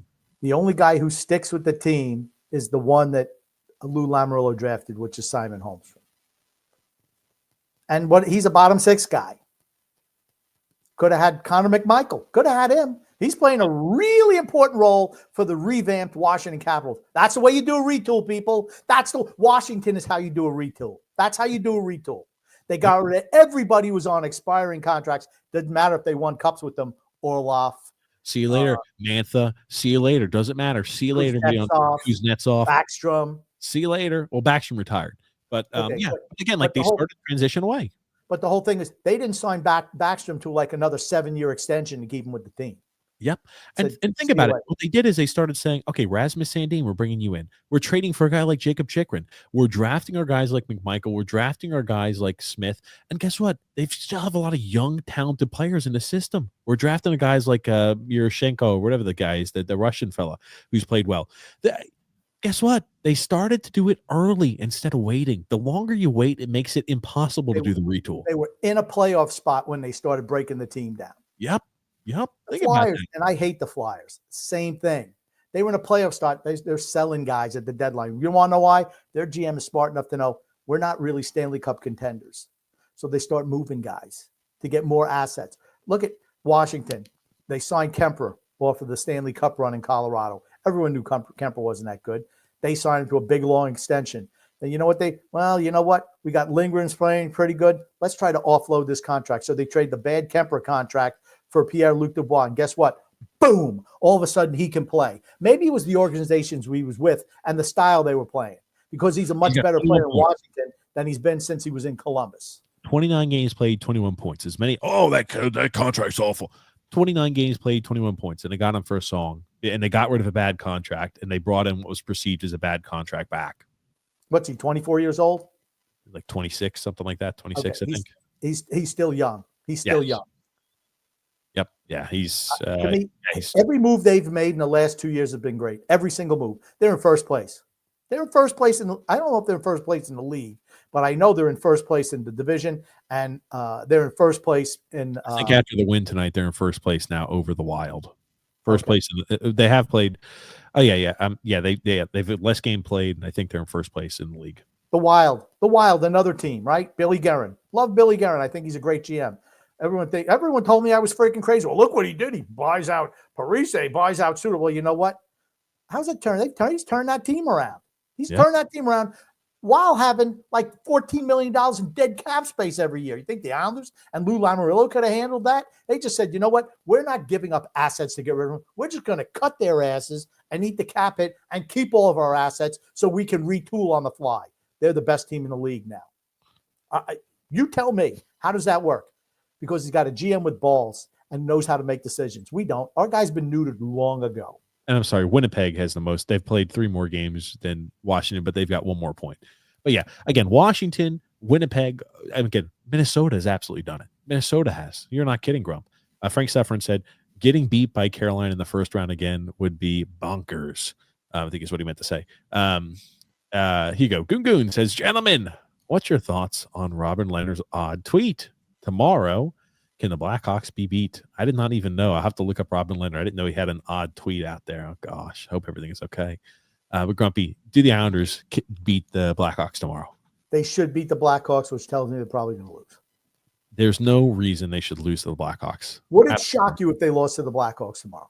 Yes. It would not shock me. They're playing their 3rd game in 4 days, and on the back end of the back-to-back, if the Islanders lose, it's a fireable offense. Knowing how the Islanders have played in the last number of years, would it shock you if they lost to Chicago? What? Knowing how the Islanders have played this year and the last 2 previous years, would it shock you if they lost to Chicago? It would not shock me at all. It would be, that's what they do. That's what they do. They lose games they should win. They'll beat a good team here and there, and they'll lose the teams they shouldn't, because guess what? They're a 500 team. It would not shock me at all. Oof. I would. I'm not saying they're going to lose to Chicago. I said, but it wouldn't shock me. Wow. Here you go. Okay. Robin Lehner. Now, this is a weird topic to be jumping into this late in the show, but we'll read it out and then we'll read. So I will preface this by saying the response he made is a disclaimer. This is clearly fiction and my account's been hacked. Can't take anything in this real. Hence the use of the post as the tools to make legal decisions and actions that affect the person who owns this account and his family. The owner of the account hacked and is working on returning it to the career. What the fuck? Okay. So there's a lot going on with this. It's like paragraphs upon paragraphs upon paragraphs. I'll read it out. I don't know. So we'll just say that no, we have not seen the odd tweet. And if it's paragraphs and paragraphs, we're just. Okay. I do want to at least read it because it sounds bonkers when I just take a look at it. It says never had silence. I already have a headache. I can't look at anything when there's no structure to a statement. I mean, it's like, brrr. It looks like, you remember the movie Seven when they found the notebooks with things just written like there's no indentation, there's occasionally punctuation. Oh, there's a little separation. It's like, no, I can't read. It gave me a headache just looking at the first paragraph, which looks like run-on sentences. Okay, well, I'll read it out here real quick. Never had silence in my brain is now frozen that there is no return. The chaos never stopped, and the fantasy and delusions that I pray was a nightmare, unfortunately, was a reality. The reality was watched by spectators while the torture of the innocents that don't deserve it. When endings create a new beginning of truth and safety for those who paid the price in suffering. When the nightmares come to an end and create peace and happiness. When consequences and tragedy create safety and justice brings an optimism of change and a new beginning. When pain turns into friend and constant, that was the only thing that never left your side. When lies and evil destroy the most pure bonds, love and loyalty eventually lets go of your hand and you understand. You know, a small piece of your heart is restored before the noise is over. The truth will shine because good or bad, the truth is taking responsibility and not being a coward. Everything is documented and all proof is available. No need to believe, see. We'll make like still having some mental issues. Can we just leave it at that? I don't think you need to read. I mean, it looks like the Unabombers thing. My name is Bob. Daddy isn't deserved. Oh, what the hell? Okay, again, okay. Yeah, Long story short, he says, happy all the. I saw the end. I'm like, happy all the insanity help. He said he was hacked, right? He said his account was hacked. I don't know, Grumpy. Okay. There's a lot that's going on, so I don't know what's going on with these cryptic tweets. We'll have to look at this. Gungun, to answer your question, I'll have to look and read over 10 minutes reading it over because I don't read so well on the stage like that. I'll have to read it over and I'll have something for the TJ and the Grumpy Old Man show tomorrow, but I have not read that tweet. Okay, Gungun, I didn't read it and I'm not going to read it. Sorry. You go. Continue on. Freedom from adventure. Most people eliminate a person who lies to them, constantly makes stuff up just to argue with them and get a reaction. There are psychological terms for that type. TJ and Grumpy spend hours talking. I don't know what. Yeah, talking to that person. Yep, that's correct. About Phil. Yeah, Phil. Here's the thing. I like Phil, and believe me, the shit that he spews on his Twitter page is not what he's. You can always tell when he's talking shit because his voice changes, like when he's talking to you. But believe me, he believes more like we do than you think. He thinks it's time to rebuild. He's just gaslighting the fan base. He said it's time to rebuild. He said it's time to blow the team up. Yeah, he admitted. He said he don't care. This is the guy who bet against. This is the guy who actually put money down to bet against the Islanders when they're winning after 2 periods. I've never done that. I root the Islanders to win every game. I'm not betting against them when they have a lead going into the 3rd period. Yeah. Oh gosh. Frank says, he said to me, I said to him, if that game had 5 more minutes against Chicago, we lose. He's like, yeah, absolutely. He knows. Gungun says, what's more troubling? The mysterious drones that are currently flying. Yes, that is very troubling over the tri-state area, or the Islanders unable to finish game strong. Okay, the drones are more of an issue than The drones are more troubling because it's not Who the knows what Islanders. that is? Islanders are shitty, and they're going to be shitty. And until we change pass, it is what it is. Wayne Marcus. Lou will not admit it's the player's fault for anything. Why? Because he's responsible for who is playing. That's right. I don't think he's capable of admitting that he made a mistake. That's what I think. Yep. He's just not. You're exactly right. Dale says he would wait to move Nelson and Palmieri. More teams will overpay at the deadline. Okay, but what if they stop scoring like they've kind of dried up scoring? Palmieri's played so well under Patrick Waugh, the tail end of last year and early this year. I think he would help set the market. I'd be fine with being proactive to move him. Huck Mata said, enjoy the game. If your team of the day, get shit canned, suck it up. That's hockey. Buffalo tailgates. I don't even know what that means. Here you go. Wayne Marcus Grump. I watch the Islanders so that I can have balance in my life. Without the Islanders, what would I do for aggravation when my marriage is going well? You can go outside and hit yourself in the hand with a hammer. Oh, man. It's just, watching the Islanders is like hitting yourself in the head with the sledgehammer, watching them play. It's tough to watch. Tough to watch. Dan L. Grumpy. Read this one, Grumpy. I want you to read this and really put a lot of emphasis on this one, Grumpy. Go ahead. Great question, TJ. Absolutely none. Barzal and Horvat are our closest. Number 2, possibly Dobson if he improves.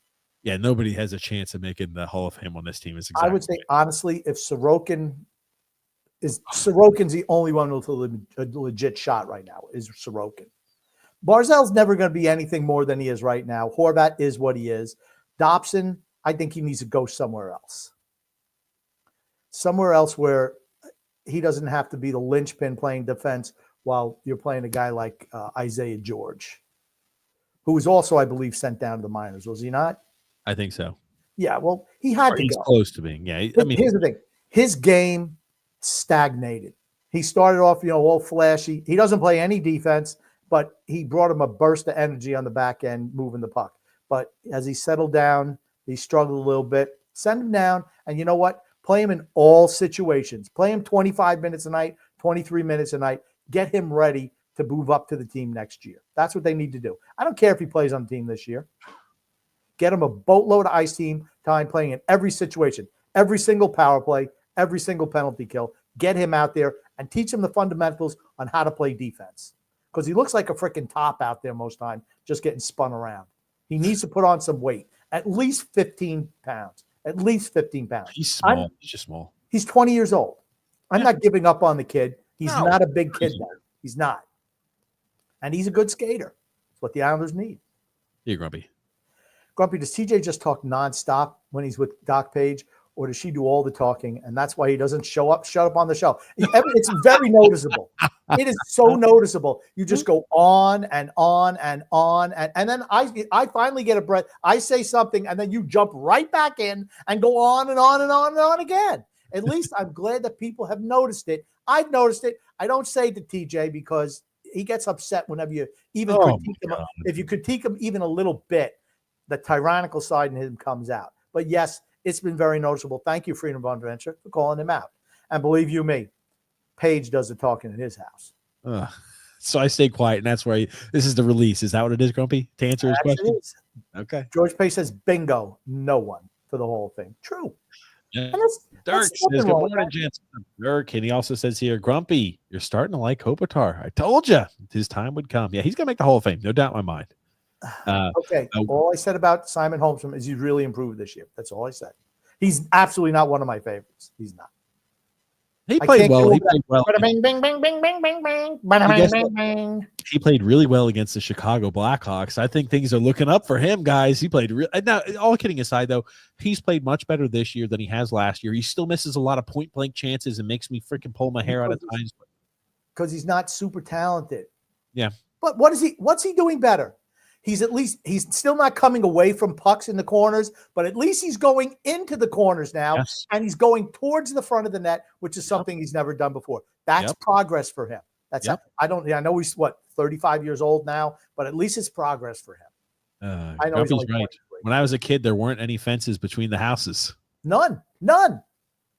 Dan Grumpy says this team is all in on the mushy meal. Just what does it matter? Matthew Grump. What's up, boys? Hopefully Engvall stays in Bridgeport and the beginning of the end of Lou has started. I'm tired of watching this subpar product. Forward and onwards. Yes, I think a lot of fans feel that way. Does it matter? And what I was saying to Phil, does it matter? He was saying, well, Boston sucks. They're not winning cup. The Rangers suck. I said, right now they're in playoff position. Does it matter if they make the playoffs? I said, they're not winning. Does it matter if the Islanders make the playoffs? They're not winning. It doesn't matter. It doesn't matter if those shitty teams make the playoffs. They're not winning anything. The goal is to win, not to squeak in the last spot and get Carolina'd. Get that old Carolina train right up the keister. No. Oh, man. Get Carolina. I like that, Grumpy. And then you go here. Michael C. Soto deal looks like a Lou deal, 15 years. Yeah, except he can play. Yeah, and there's no salary cap in baseball. We will talk about that tomorrow night. Absolutely. Frank says Grumpy is grumpy. He absolutely is. They're Wayne Grump. Grumpy, please give TJ the backup goalie towel that goes around the neck to keep him warm and have him wear it on future broadcasts. Absolutely, you should have the goalie towel. Okay, I'll get one. That's right. That actually is good for you. Okay, Always wear your little banging cap. people's mamas. Oh, God. There you go, Dale S. Serious question. Was Lou under the influence of alcohol or narcotics when he gave Engvall the contract? No, he overdosed on prunes to be regular. Here you go. LeBron says, watch the Chicago game, and it reinforced why I haven't cared lately. I'm fully with you, Grumpy. Strip it down and start over. I've been here. Like I said, I was trying to be proactive with the fan base for a long time. But what happens? Everyone told Grumpy old man, he was crazy and stupid. This team has a shot. No, we never had a shot. Never had a shot. We could have done the Washington thing. Refused to do it multiple times. Now we're stuck. This is the last chance, right? Got to move those two guys. I don't care if we're in first place come playoff time. You move those two guys because you never win the Stanley Cup. Goon says, is there another minute left in the game the other night? Would the game have been tied? Is Phil's facts taking us for a ride? I said to Phil, if that game had 3 minutes, 5 minutes, we would have lost. And he agreed. Absolutely, because we fell apart at the end. Huck Meta says, better play Holberg against Chicago. Remember last year, I'm with TJ on the team tomorrow to win. Man up, boys. Dale S says, I agree, TJ. I would sit Sorokin tomorrow. No, he has so much rest, and he's got a bunch of rest after. So, yeah, no. That's why the only reason I play it. Nick D says, Grumpy, TJ, how you guys doing tonight? We suck. Doesn't matter who comes back. We're still not making the playoffs. We might squeak into the playoffs if Boston and the Rangers implode. But then you have to worry about other teams getting better too, because if those teams are losing, that means other teams are winning. It's not just the Islanders who are going to be winning. Teams like shitty Ottawa, shitty Detroit, shitty Buffalo, shitty Pittsburgh, shitty Columbus, shitty Philadelphia. Those teams are going to wind up winning games. Yeah, you're not wrong, Grumpy. Do you feel Montreal? I should have actually I should have said it differently. Crappy Columbus, pitiful Pittsburgh, pathetic Philadelphia. Who are the other teams? Oh, miserable Montreal. Miserable Montreal. Detestable Detroit. Detestable, same thing. Abominable, even though it's an A. Abominable Ottawa. They all suck. They're all in the same Islander bubble. All of them. If I'm a Buffalo fan, I hate my GM too. Idiot. Bruce Harper says, do you feel Trottier was the best center in team history? Yeah, I don't even think it's even close for second. Yep, absolutely. Here, Grumpy. Frank Suffering. Taylor Swift is the daughter of corporate CEO scumwads who bought her way into music. It's well documented. They have no shame. But let's give credit where credit's due. She's a mediocre pop singer who back in the day would have been a one-hit wonder. I can't even – is there any songs that, oh, man, that Taylor Swift song, that's something I'm going to remember 50 years from now? No. They're just – music is so bad nowadays that something like that caliber of entertainment is considered superstar worthy. No. All I know is the Taylor Swift craze is over because someone, I'm not going to mention who, wanted some Taylor Swift concert booking. Oh man, those things going to fly off the shelves. First day, Black Friday. So I used to go strolling out 4:00 in the afternoon. There's a whole basket, whole display case filled with them. I'm like, oops. Not as popular as she was, because those things would have been gone a year ago. Huck better. How about that? Charlie Brown's Christmas is the concert. There you go. Freedom Fun Adventure, Ruby. Doc Marriage is married to TJ and likes Taylor Swift. That broad has no taste. Oh, shit. Big Islander fan. The Islanders should have moved Palmieri and Nelson last year. I 100% agree. And it's the reason why I stand by Anders Lee should be moved this year at the deadline, retain half the cap hit, and move him and get a lot of assets back in return. See you later, Anders. He's had a great first half of the year. Move him. Freedom Fun Adventure, Grumpy. There's no circumstances that you should trade Sorokin at this moment. If somebody offered you 4 first-round picks for Sorokin, you wouldn't move him? Or gave you 2 firsts and a young centerpiece? I'm sorry, I would. Taking a step back, the Nashville Predators traded away Yaroslav Askarov for a freaking for a bag of pucks that miserable GM Barry Trotz did. Barry Trotz may be the worst general manager that Nashville's ever had. He's just as shitty a coach as he was a GM. Okay, he sucks. Askarov, you cannot believe they gave him away for nothing. Huck Meta Grump. Lee's playing like a guy that might want a cup and knows that this is his last chance. A captain, if he stays, it's got to be with legacy and management, organization, afterlife, catch 22. All right, this sounds like this comment sounds like a ransom note, Huck Meta. I'm sorry. Okay, Drew says, I would like to challenge Lou to a cook-off. It'll be whoever makes the best tasting and prettiest salmon. If Lou loses, he has to resign as our GM. I know I would win. Okay. What an odd talent to have, but Drew, anything to get. Hey, I can't do anything else, but I cook the shit out of a salmon. Hey, anything to get Lou out of this spot would make me happy. That honestly, could you imagine Christmas morning, Grumpy? We're walking. We're Christmas morning. We wake up, Grumpy old man. Let's say it's Christmas, the day after Christmas, the 26th, because they wouldn't fire him on Christmas Day. The 26th, you wake up. Grumpy usually wakes up around like 12 o'clock in the afternoon, so I probably would be calling him to wake him up. You get a call from me, Grumpy old man. I'm giving you a call, and it's, let's say, 10 o'clock. The news breaks. The Islanders have fired general manager Lou Lamoriello. What would be your reaction, Grumpy? I want to hear. What would you think? Phil probably would have called me first. He calls me whenever there's Islander news. He called me in the middle of the day for Islander news, and I appreciate it. I do, because I'm not on the wire all day long. I'm not. So, I do a lot of things. I'm a Renaissance man. I'm doing a lot of things. He's sleeping. Don't let him. I'm sleeping too. Sometimes I'm sleeping. Absolutely. So what? But you know what? Here's the thing. I'm up later than everybody else too. So, there's your trade-off. Well, okay, get back to the point. Answer the question, Grumpy. How would you react? I call you up. Maybe Phil beats me too. He calls you up. He's like, the Islanders have fired Lou Lamoriello. Automatically, I have a different perspective on the team. Yes. Automatically. Yep. Unless the replacement GM is Fredo. Interim GM is going to be Chris Lamoriello. Fredo Lamoriello. No. And then you get a tweet from Andrew Gross. My understanding, the Islanders are looking to hire Chris Lamoriello to a multi-year extension as the new Islanders GM manager. Isn't Bridgeport now the worst team in the American Hockey League? They're awful. Oh man. Ugh. Frank Suffren. I've never heard anybody in or out of the fan base shit on Sorokin. You're full of it, TJ. Oh, that's not true. It's a joke. Hates Sorokin. A lot of fans do. It's a joke. Sorokin and Tonelli were his favorites, and Turgeon, says Matthew S. Yeah, it's just Roberto Luongo. But see, look at the time frame. Yep. Think about how long it's been. Frame. When you're talking about Turgeon, that was the dynasty was over. They had that one cup run in '93 where, they wound up losing to Patrick Roy, of all people. I think he won 4 overtime games against him in '93. It's why they lost. That was Al Arbor's, swan song pretty much. And it's been nothing since then. Nothing. Rob G says, what's up, fellas? TJ and Grumpy, Merry Christmas. A Happy New Year to you. Same to you. But I know we're going to be doing one more show before Christmas. Can you believe Christmas is less than 2 weeks away? Yeah, dude. It's crazy. It's right around the corner.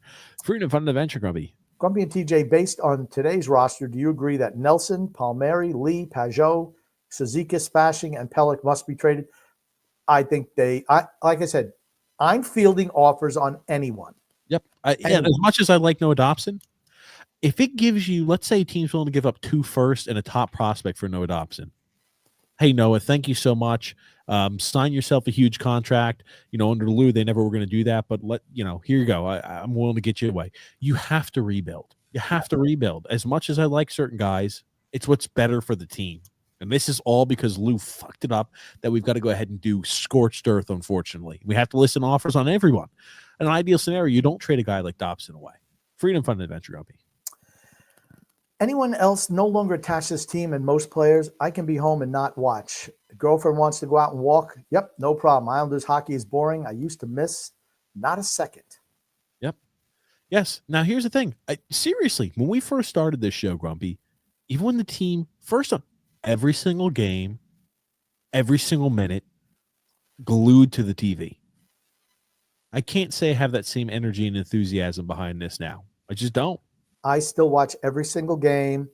If it's a blowout one way or the other, foolishly, I thought 5-1 in the third period was a blowout. My bad. Usually, now if it was 5-1 the other way, absolutely, I'll turn it off because I don't need to see any more of that. Chicago fell apart. I'm like, okay, the Islanders are going to walk in this one. And like I said, I'm getting bang, bang, bang because I skipped the notification. 9 seconds left. I'm like, man, 9 seconds. Can they actually get this tied up in 9 seconds? Think about that. Think about that. That's what I'm thinking. That's my thought. Can they give up another one in 9 seconds? I mean, because I got the notification 5-2. I'm like, it's 5-2, 8 minutes to go. 5-3. I was like, what? 5-3 with like a minute, like 50 something. I'm like, 5-3. Let me see who scored. But bing, I get another one. Oh my God, it's 5-4. I'm like, oh. Well, actually, no. I pulled it up and it said 5-4 with 9 seconds left. So it didn't even have a chance to notify me. I'm like, can they give up another one? That's what happens when your team is used to losing games like that. That's what you think. But no, seriously though, I mean, like I used to watch unimpeded. I wouldn't be distracted. I wouldn't be doing anything else. Watch the game. That's it. We used to take notes on the fucking game. You remember that, Grump? I know. I'm the one who took the notes. We both did. Stop. You didn't take any notes. I took the notes. That nonsense. First of all, you'd have to be able to write and read. We know you can't do either stop of those that things. nonsense. Okay, we used to. I'd say. And first of all, the towel. It's not a cape. It's something that you roll up and pull it behind you. It's not like a freaking cape, like a failed superhero, like Jason Lee played in The Incredibles. What the hell is his name? Syndrome. Is this it's not better? like Syndrome. Is this better? Much better. Much better. Got to stay warm, baby. Yes. Now it's made my arms disappear because now I'm blending in with the background. Believe me, your arms were invisible even before you. Cute. But yeah, I will say though that absolutely has changed. I just am like until we get a new direction, hard to watch sometimes. Rich C. Grumpy. On a Stanley Cup winning team, the great players have to make sacrifices. They have to take less money to get guys to fill in less skilled positions. The Islanders have clowns for stars that make too much money because of Lou. I think the big players get signed big money. I don't think that matters. I think the ways I don't even think they have to sacrifice money, but maybe they have to sacrifice.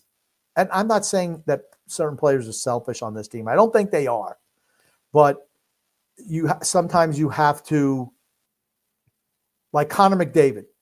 Yeah. For the longest time, it was just the Connor McDavid show, Yep. and that's it. When he's kind of scaled it back, and he's still just as good, if not better, because other guys are getting opportunities, I think, and he's become much more of a leader. I think that's the difference. When your best players are your leaders, that's when you're in good shape. Yep. You're 100% right. And again, like some players do, but it's not as because hockey players don't get paid all that much. You don't really see a lot of them taking huge hometown discounts or anything. But like when Crosby signed for $8.7 million a year and kept his cap hit the same. I mean, that was really cutting the team a hometown discount. You know what I mean? It just doesn't happen all that often. Yeah. Dale S. Grumpy says, TJ, what are you reading? I was reading that very long, multiple pages of long tweet from Robin Lehner that I'll have to read later because I couldn't read it now. Tough to read. I mean, it would have taken me all night. Huck Meta says here, the old Zamboni driver look for TJ. Yeah. Actually, it's Semyon Varlamov. There you go, my little brownie. What did I miss on why the Rangers are tied with the Islanders? Well, they are technically tied. The Rangers, I think, have 2 games in hand. But the Rangers are going in the wrong direction. Yes. Certainly. But they're absolutely spiraling. They're absolutely spiraling. But every team has parts of the season where they just fall apart. Yep. I think the Rangers realize this is not sustainable, and they're willing to move guys off. Good for them. Yeah, well. I'd rather have a GM that's proactive than a guy who's reactive. That's for certain. Freedom Fund Adventure says, I neither like nor respect any of the Islanders cartel media. Gil from Locked On Isles is the only good one. Yeah, we should get Gil back on, Grumpy. He agrees with us on a lot of things. I'm interested to hear what his takes are over the last Frank few Supplin says, Grumpy and I wake up around the same time. Yeah, nothing wrong with that. It's True. the people, like I said, why are you being so judgmental, TJ? What does it matter? Why don't you wake up a little earlier? Why don't you become a productive member of society? I've done that for so many years. I don't have to do that anymore. I'm enjoying my life right now. True. Who says, You're enjoying your life. You're enjoying your life, filling it with watching Islanders games. The Yankees continuously. Grumpy, all your sports teams are just really hitting the shit right now, Grumpy, and that's what you do a lot of, watching sports games. Isn't it shameful? It certainly is. Go ahead, Drew. I'm sorry. If Lou got fired, I would coach Stephen A. Smith by doing this. I'd throw a parade already, whether I won a championship or not. Yeah. I would honestly, we'd be so happy. That honestly would be the best Christmas gift. People ask me, like, what to give for Christmas? Lou Lehner being fired from the GM spot that'd be a great Christmas gift here. My little brownie. Frank, is the entire first line hurt or something? The Rangers. No, the Rangers first line, just the team struggling. I mean, like I think they have issues inside the locker room. They're poor defensively as well. Remember when we kept saying the whole time Adam Fox is not a good defenseman, not a good first goal of the year. Let me tell you something. That's another thing I'm sure Glades brought up. That hammerhead Phil been ripping Noah Dobson for weeks and weeks. Oh my gosh, he's only got 1 goal. He's only got 2 goals. He's only got 3 goals. Adam Fox had scored the first goal of his season just the other night. First goal of the year for him. So again, like I said, I always said Adam Fox certainly is not any good defensively. And if he's not scoring boatloads of points, he's a liability on the ice. I think Noah Dobson's a way better defender than Adam Fox is. I don't think Adam Fox plays any defense. Yep. 100% right. That's part of their problem. He's not scoring, right? Yep. Not scoring goals. And there he is. And he's terrible on the defensive side of the puck. I wonder how many Ranger fans are yelling from the rooftops, get rid of Adam Fox, trade him, get rid of Adam Fox. Nobody. Only the dumb Islander fans do dumb shit like that. Only the dumb Ranger fans would say something like that. Yeah, and I guess every fan base has dumb fans. So I guess there are stupid fans who are saying, get rid of Adam Fox, just like there's stupid Islander fans saying, get rid of Noah Dobson for a bag of pucks. Huck Mena says, Pekka, but I got a heads up in Vancouver. He was a player. Yeah, absolutely. He was a second-round pick for Vancouver, and they foolishly moved him to Buffalo, which I didn't understand. He was real a blood and guts type player. I mean, he wasn't the biggest guy in the world, but he was a gamer. Dallas. Fredo will lead the Islanders to the promised land. Maybe. Now, I do like this here. That's like first round draft pick. Fired. We can only wish. Oh man, I agree, Nick. That'd be great. Big Islander fan. What was Lou's worst trade? Devon Taves was the worst trade ever. Made no sense. He was a big piece on this team. I would say that probably goes down as his worst trade. Yeah. As a hockey trade. Giving up assets to get rid of guys 1-year contracts is not great. Like Josh Bailey. I mean, just like both. Or Andrew Ladd. Jeff's favorite Islander was Ziggy Palffy, Grumpy. Wayne Marcus says, Grumpy, no matter the lead, you must continue to watch. You tuned out and the team tuned out. It's all on you. You have to finish strong with a 5-1 lead. Well, that's true. Like I said, I figured there's no way that Chicago's coming back because they've given up.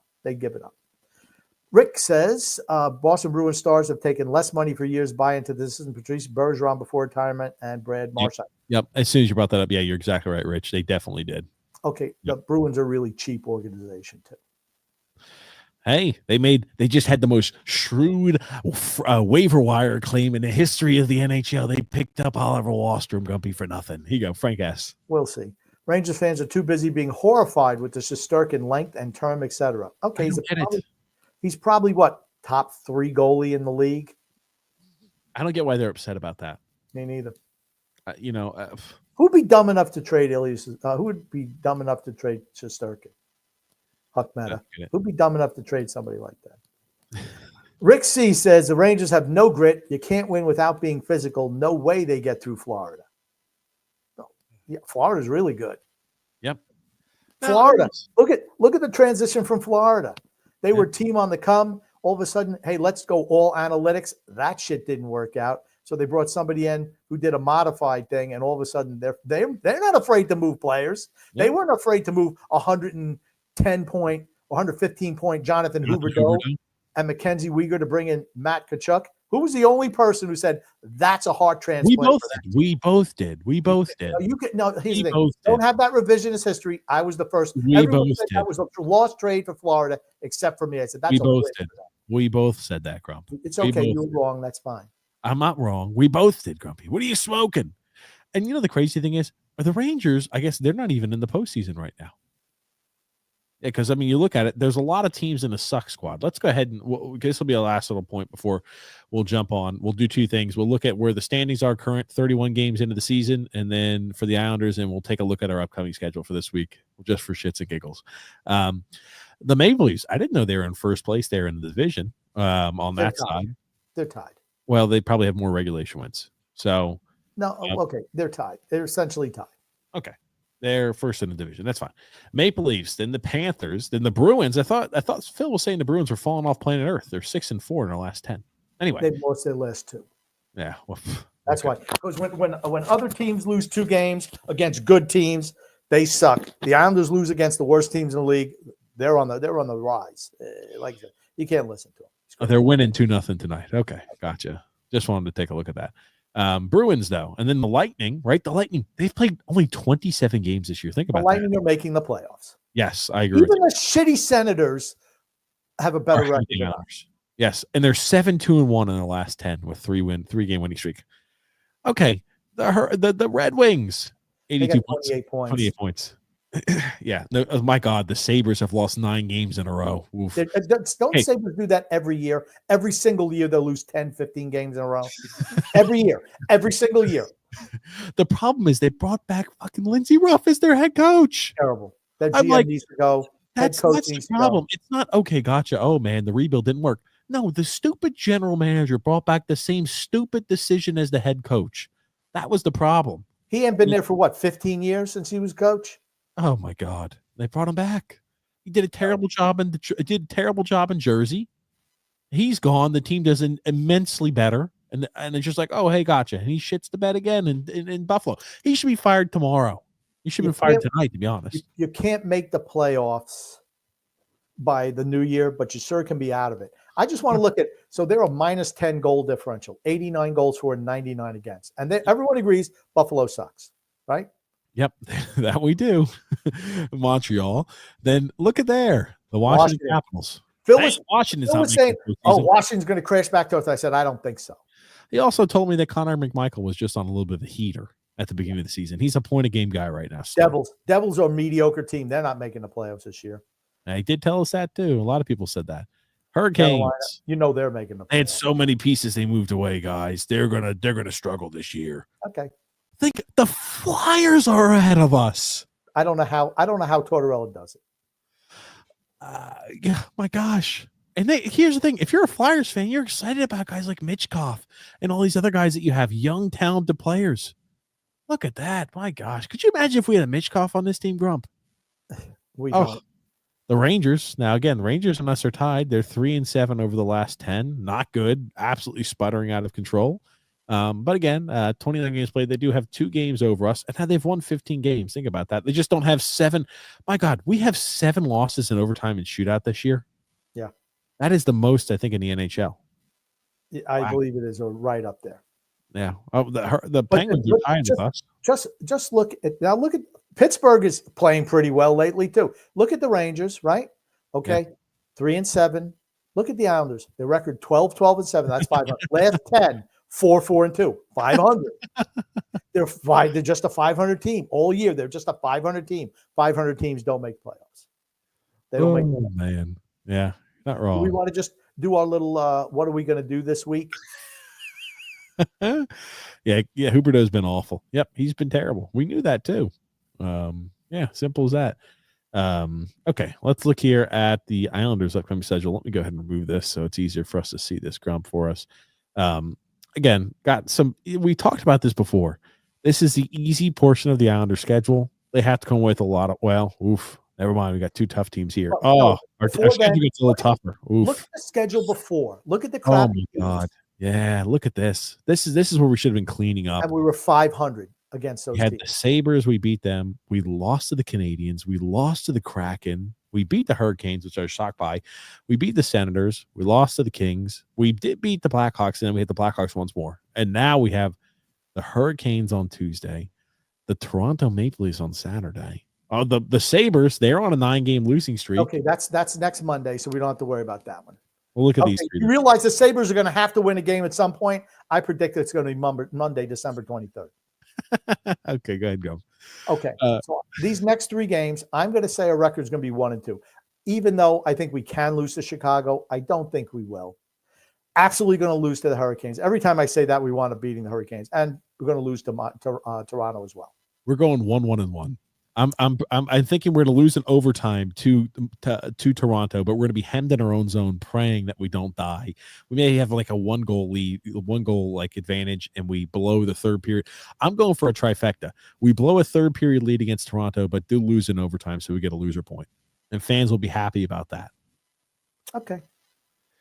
We got 3 little road games there in a row, Grumpy. Is it safe to say? Can you just scroll down to the schedule a little bit more? more? It gets a little bit tougher, Grumpy. A little tougher. Then we got Sabres should win, probably won't. Back to back with the Penguins. They're probably ahead of us.